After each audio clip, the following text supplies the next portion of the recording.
Hello, ladies and gentlemen. This is this week's Unfiltered News from the Reality Zone, compiled by G. Edward Griffin for September 3rd through 9th, 2011. And this week's comic strip is Obama sitting back in his shovel bulldozer saying, "Don't mind us, feel free to grow and create jobs." Caution government at work, small business, as they chip away and take everything from the small business. Anywho, the headlines for this week, starting with Turkish warships will escort aid ships headed for Gaza, intensifying tensions between Turkey and Israel. Yahoo, September 8th. Oh, Bank of America, already reeling from lawsuits from every money-losing firm in the U.S., now is sued by Norway's pension fund. This opens the floodgates for European banks who bought fraudulent investments to sue also. Bank of America could be hit so hard it will turn to the government in the U.S. for another bailout. If so, American taxpayers will end up indirectly bailing out European banks. Zero Head, September 8th. I'm telling you, we need to get out of the Federal Reserve foreign bankster scheme in America. ATF used a gun dealer to sell firearms to known criminals with the intent of generating violent crimes so the government can justify more gun control regulations. This is a parallel case to the recent revelation that the ATF sold weapons to Mexican drug cartels for the same purpose, of course. Hot Air, September 7th.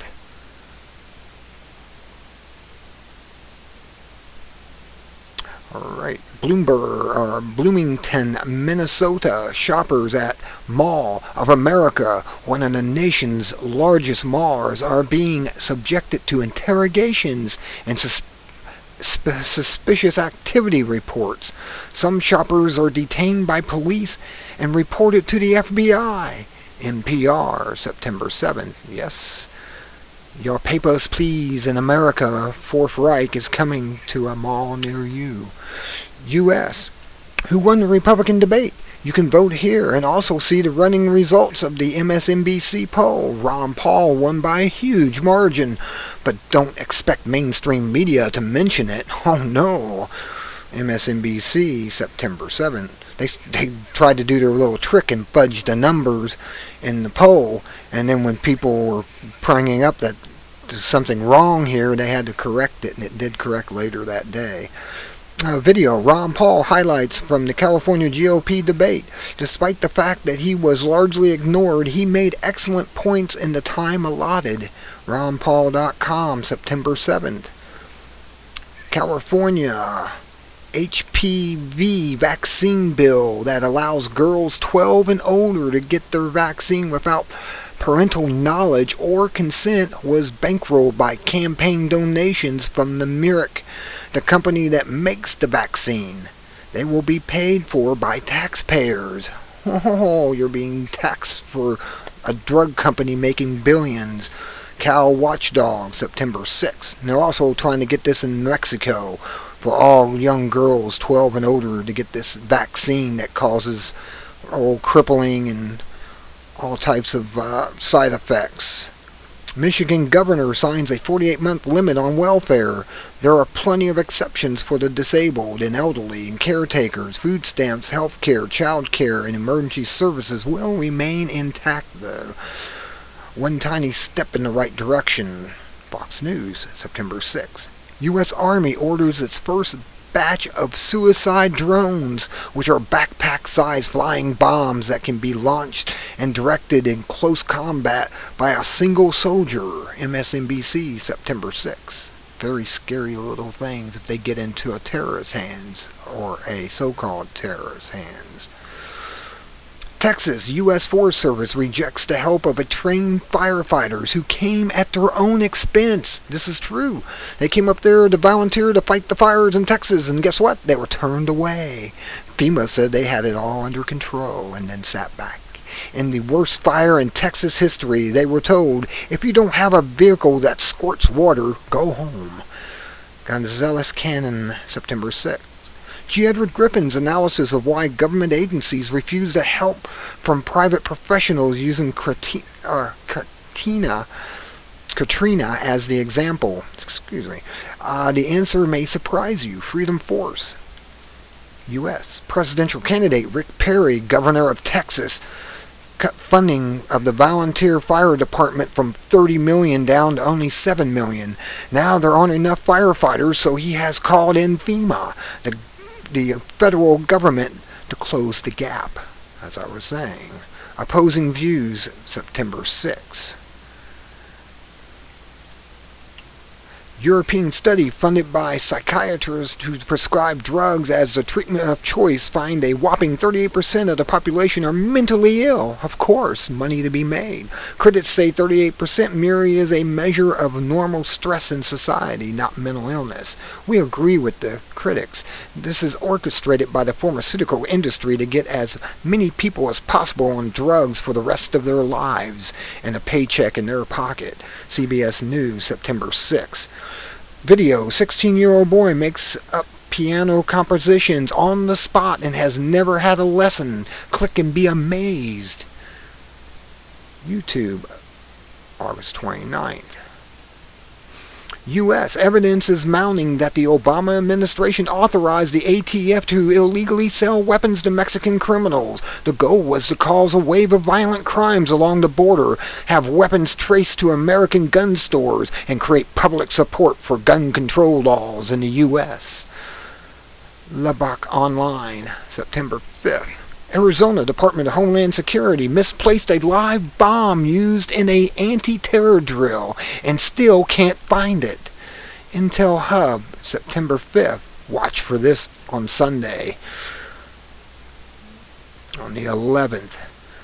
There were over 800,000 foreclosed homes in the U.S. and the government owns nearly a third of them. They bought them from banks at unrealistically high prices to save the banks. The government has not put them up for sale because that would further depress the price of homes. Instead of allowing people to buy the homes at low prices, they keep them empty and maintain them with tax dollars. Why? To hide the true condition of the economy, of course. MSNBC, September 5th. Video, Turkey cuts diplomatic ties with Israel after a UN report said that Israelis use excessive and unreasonable force in the flotilla blockade of 6 Turkish boats in 2010. Israel refuses to apologize because it says that would demoralize its citizens.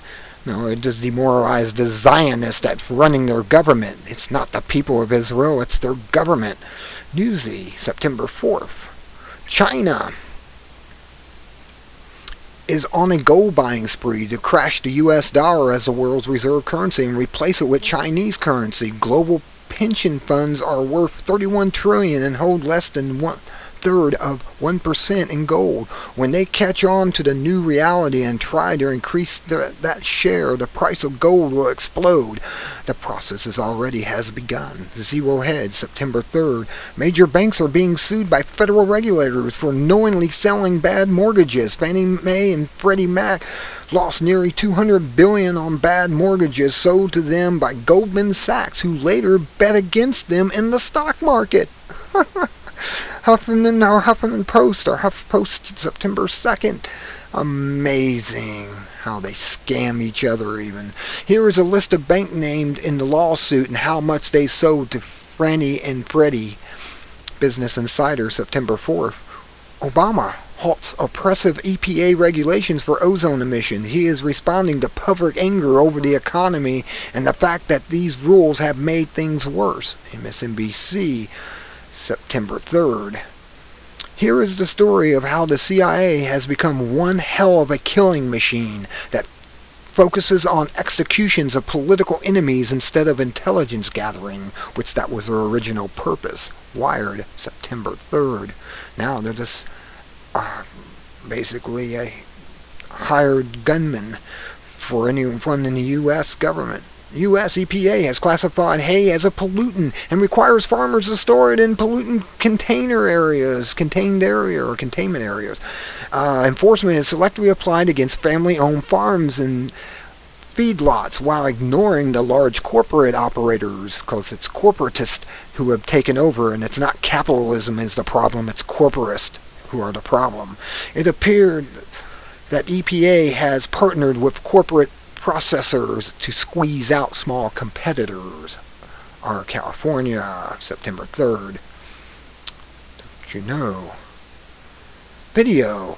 U.S. Tom Woods explains that states legally can ignore federal Supreme Court edicts when they think the judgments are unconstitutional. He provides a 2005 real-world example in California relating to a medical marijuana issue. Morph City, September 5th. Popular myths about the American Indians' view of nature and environmentalism has been based largely on an often quoted speech by Chief Seattle. The original speech was quite different from the one popular version, which was written for a movie by a Hollywood screenwriter. Very interesting story. Mises.org, September 5th. Man. Video. Prize-winning amateur video illustrates the enormity of the federal debt. You will be surprised at the ending. YouTube, August 31st. Why are energy prices in the U.S. so high? It has little to do with the cost of energy and much to do with political corruption. Dick Cheney has been a key player. Here is the story. Morph City, September 1st. Of course, Dick Cheney. He's part of the industrial military complex. Video. Big Pearl is a country music lampoon of federal plans to steal rural property by way of eminent domain to create so-called public lands. YouTube, August 31st. Video. 5-star rating for this one. Tom Woods explains to Democrat progressives that Ron Paul is more aligned with their core values than their own party. YouTube, August 29th. Here is the list of false flag operations in which governments or organizations have staged attacks and blamed them on their enemies in order to engineer public opinion. Most of these events are not acknowledged as false flag by mainstream media. GG Archives, August 28th. And that is the headline news for this week on the G. Edward Griffin's Reality Zone and Unfiltered News. Until next week, this is Spellbinder saying, check this out. I'll have a link to this in the description, and you'll be able to read these headlines that you may have missed this week. Until then, be good, or be good at it. And like I say before, prepare, because you never know what's going to happen next. So you might as well be prepared for the worst and hope for the best. Good day.